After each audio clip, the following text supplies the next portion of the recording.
I'm Naren and welcome to the weekly show. Now, if you're seeing me for the third time, congratulations. You don't have a life and neither do I.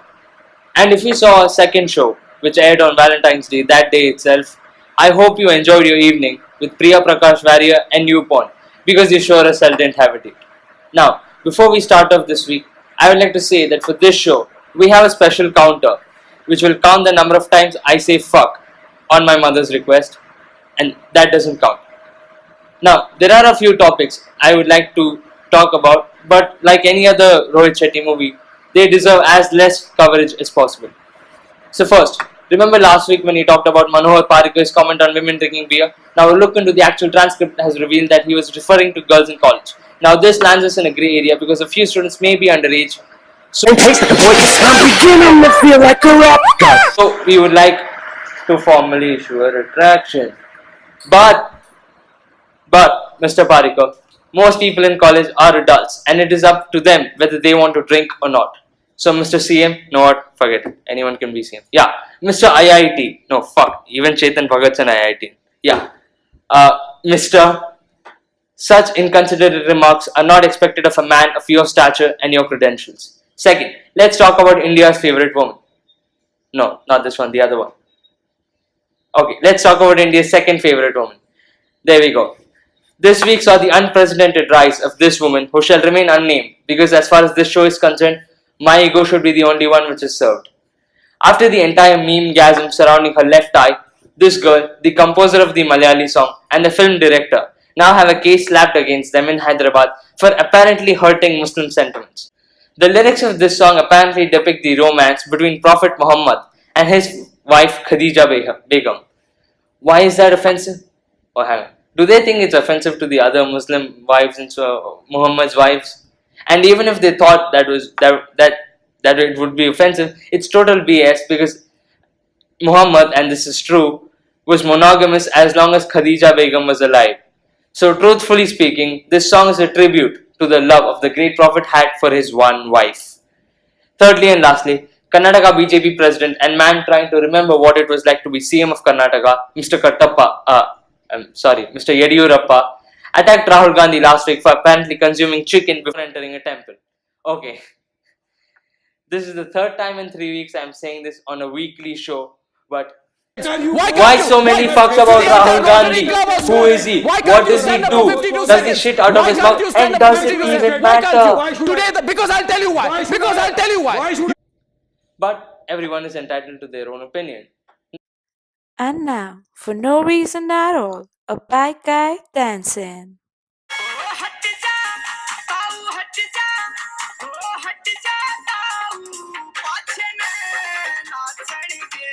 Now, we have our main news story. During the early hours of the 10th of February this year, a few cowards from the Jaish-e-Mohammed terrorist outfit of Pakistan attacked the military camp in Sunjuwan in Jammu city. This attack took the lives of 6 army officials and 1 civilian, leaving 10 more people injured, one of whom is a 14-year-old boy, along with 6 women, including one who is pregnant. But don't worry, she is safe now. And she delivered a healthy baby girl on the night of 10th of February. You'd think that in times like these, people will come together, support the grieving, and work together to make sure that this never happens again. But naturally, politicians in India were like, fuck it, let's go batshit crazy with this one. The Defense Minister Nirmala Sitharaman immediately stated in front of the media that Pakistan will pay for this misadventure. Now, madam, these are things we all think but don't say. Because the official investigation has not been concluded yet, Pakistan denies involvement in this, and frankly, no one gives a fuck about them anymore.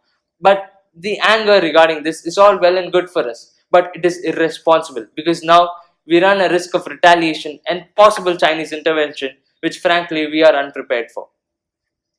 Our only major ally in this regard is the USA, because the US Director of National Intelligence Daniel Coates stated to the US Senate Intelligence Committee, ongoing Pakistan military operations against the Taliban and associated groups probably reflect the desire to appear more proactive and responsive to our requests for more action against these groups. Now, I know this sounds bad, but bear with me, because he went on, saying that the actions taken by Pakistan do not reflect a significant escalation of pressure against these groups and are unlikely to have a lasting effect. Yes, this effectively implies that Pakistan is now trying to play both sides of the game. It's apparently trying to fund terrorism in Afghanistan and India while taking some action against terrorists to keep the US aid coming in. Paisa, paisa, paisa. Now, I know every piece of reasonably concrete evidence and common sense dictates that Pakistan is behind all this. But such remarks from our Madam Defense Minister, from her position, is maybe correct, but to some degree it is inflammatory. So now that we've talked about the response of the government, I look towards the opposition does not give a better result. Congress President and Chota Beam enthusiast Rahul Gandhi condemned the terrorist attack and stated Indians across all political lines are standing united behind the men and women of the Indian Army. Now, this message was undercut by senior Congress leader Ghulam Nabi Azad, who, at a Congress convention, attacked the government, saying that there have been a record number of terrorist attacks and incidents of Pakistan shelling during the 4-year BJP rule. Add this to the double whammy of bullshit, which is the okay, I'll bite. Manishankar Iyer does have a sedition case on him in Kota. A fact that I didn't have to tell you, but a fact you deserve to know. That was a suspended Congress leader, Manishankar Iyer, talking about the uninterrupted India-Pak dialogue is the only solution, and that he was proud of the fact that it was policy in Pakistan and stated that it needs to be policy in India. There is only one way of resolving India-Pakistan issues, and that is by uninterrupted and uninterruptible dialogue. And I'm very proud and half very sad that this sentence or these 3 words have been accepted as Pakistan policy, but have not been accepted as Indian policy. Now, I agree with the fact that dialogue is required, and so does Jammu and Kashmir Chief Minister Mehbooba Mufti. I know that you're mad, but hear me out. Because dialogue more often than not leads to peaceful solutions, and we cannot go on risking the lives of our brave warriors and send them to die in pointless conflict. But recommending dialogue is not ideal when one of them is under investigation by the other party. Like, truthfully speaking, that was not the response which made me think verbal diarrhea was a real thing. Because that came from the Member of Parliament of Hyderabad, Mr. Asaduddin Owaisi. A man you know so little that you probably didn't realize that is not Asaduddin Owaisi, that is Asaduddin Owaisi. He said that the so-called 9 p.m. nationalists on news who question the patriotism of Muslims and especially Kashmiri Muslims had to just look at the 5 martyred Kashmiri Muslim warriors who laid down their lives, even saying, this is a reminder to all those nationalists who question my integrity and love for this country. Now, in an ideal world, I would like to spend an entire episode talking about the bullshit which is also called the number 1 channels are. Time's now! And now, for no reason at all, Sleeping Nabil.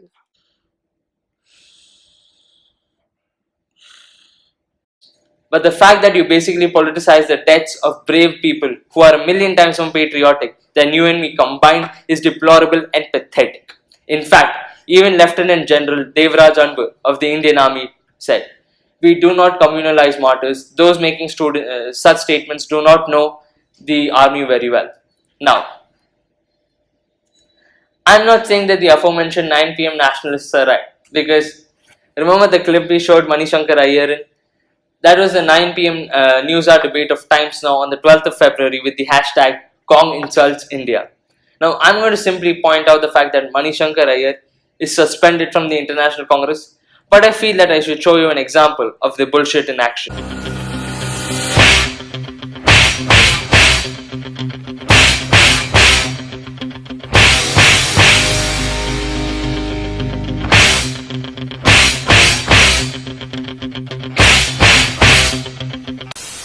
तो मेरी बेटी की तरीके से होगा, मैं तुम्हारा गुनहगार हूँ। Who let the dogs out? Who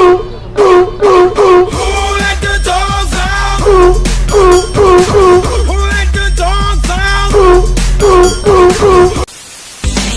You've been hit by a smooth criminal. Okay. Okay. Times Now has just branded the Kashmiri Chief Minister who wants dialogue with Pakistan just to put an end to violence. The deluded member of parliament from Hyderabad who chose an unreasonably sucky example to defend his faith from being called unpatriotic, and a fucking moron from God knows where doing God knows what in Pakistan, though he is a political rival of the current ruling party, as being pro Pakistan, basically calling them traitors to this nation, complete with a motherfucking hashtag, and the fact that the prime time broadcast of our country's leading English news network can do that is terrifying and frankly a threat to democracy, because this is not journalism anymore, ladies and gentlemen. This is propaganda. Anyway, that is it from the Indian perspective. But unfortunately, whether we make it to next week alive or not is basically dependent upon a 239-pound toddler deciding whether to nuke any of us. So we need to look at what is happening in the United States of America, and it is not inspiring. This week saw another school shooting in the USA. The Marjorie Stoneman Douglas High School in Parkland, Florida, was attacked by a 19-year-old gunman with a mental illness carrying a legal weapon. This kid, Nicholas Cruz, had been expelled from the school for fighting. Now, I am 19 years old. Screw the rest of the world. I wouldn't trust myself with a squirt gun. And the fact that this kid could walk out of a store with a legally bought firearm is downright catastrophic and terrifying. Add this to the fact that much of his now deleted Instagram account had pictures of knives and guns. He once left a YouTube comment saying that he was going to become a school shooter. FBI received a tip about him, and the fact that the students at Marjorie Stoneman used to joke that if anyone would ever come to shoot the school, it would be Nicholas Cruz. In spite of all this, the simple fact that he was able to buy an AR-15 rifle legally is because of a Trump executive law, which basically repealed the Obama-era gun law, which allowed the names of certain people on mental health benefits, that is, the people. And now, for no reason at all, Jadoo.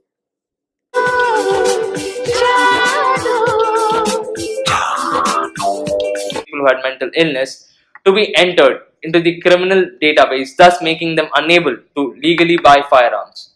Now, this is what makes my blood curl. According to ABC News, a few days ago, a woman dialed 911 in Washington state claiming that her grandson was planning a school shooting.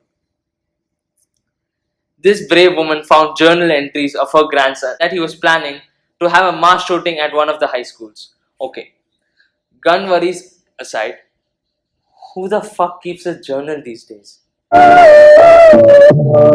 Now, I know that as a foreigner, I'm not completely entitled to talk about US gun laws, but the world at large should make its voice heard in this matter. So I decided to conduct a little experiment by going down the veritable rabbit hole that is Facebook. And I found this BBC article and I left this comment below.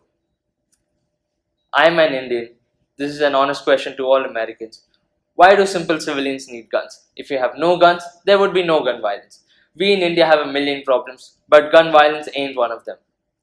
Now, as you can see from the screen, it had generated a decent amount of furor within the dark, sordid corners of BBC's Facebook, because within 12 hours of me posting that comment, BBC marked it as spam. But coming back to the worldwide discussion at hand, I had asked a question and the world answered. Some were pointless jokes like because the British might come back, or we in India have problems because we have no guns, or the comment which said, open quotes, we won't change the Second Amendment, close quotes. Goes up to look up what the word amendment means. And one gentleman who tastefully posted the comment, open bobs and squirt gun emoji. The most interesting reaction came from an unnamed man from Pakistan who called my question cow piss. This man, as it turned out, was from Pakistan, another fact you did not have to know, but you deserve to do so nonetheless. Another bloke who seemed to be having some trouble with his shift key while he said, hey, are you kidding me, man, that we in India have guns banned, only in Kashmir have guns banned. That is why they, D&T, have inscribed, in India gun is allowed. Don't fake fool others. Tell me how many innocents getting killed in India in one day due to buy gun. Now, before you judge this man, It should be mentioned that he is from Kashmir and has probably witnessed some form of gun violence firsthand. Then one gentleman quoted the Second Amendment from the American Bill of Rights, along with an exceptional statistics about attempted suicide rates, putting the blame back on mental health. This went on with the lovely gentleman blaming the liberal culture in the US. Also decided to ask me a question, commenting what had happened in Mumbai about a decade ago then. And naturally, he was promptly put into place by me as I asked him, did he just compare a terrorist attack allegedly sponsored by a neighboring nation to a mass shooting at a school because you people cannot keep guns away from a vengeful 19-year-old? And amazingly, a person from England simply said, stupid Ananya Narayan, that's not how it works. And frankly, I agree, I am stupid. But as this person is from England, I am judging him from the missing apostrophe in the word that's. Then I just shared the links to one of my all time favorite shows. The links will be provided in the description, please check them out. It has been done by a few of my favorite comedians, and frankly speaking, this has been inspiration for this very show. Now, the whole reason I did this whole thing was to prove two things. One, that we now live in a world where emotions and feelings have more weight and have become more important than facts. And two, to show how we all can have civilized discussion and can come together if we want to. And frankly, that is all that needs to be said. So, I'm not sure when you'll see me again because pre-rebels. But until next time, सावधान रहें, सुरक्षित रहें, जय Hind. Look at this dude. Wait till you see the.